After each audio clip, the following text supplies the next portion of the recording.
नमस्कार, जय श्री कृष्ण। माया करिश्मा पेसवाणी है। अॼु जी पोयम मां पंहिंजे पिता साहिब लाइ लिखी आहे, जो हमेशह मूंखां पुछंदा आहिनि कि तोखे नंढपण जी ॻाल्हियूं यादि आहिनि। त अॼु मां पंहिंजे पप्पा खे चवणु चाहींदमि कि सभु यादि आहे मूंखे पप्पा, कीअं विसारे सघां थी मां।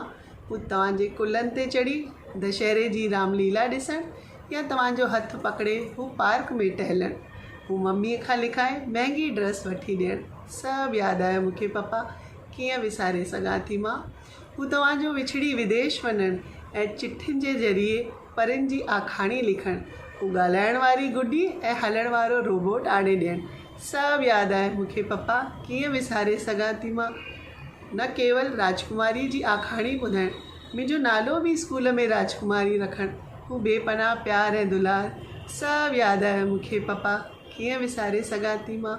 हू चेटीचंड जे नाटक लाइ मूंखे तयारु करणु ऐं सिंधी न ॻाल्हाइण ते तव्हांजा दड़का ॾियणु, नंढी राजकुमारी सां वॾी करिश्मा थियण जो सफ़रु। सभु यादि आहे मूंखे पप्पा, कीअं विसारे सघां थी मां।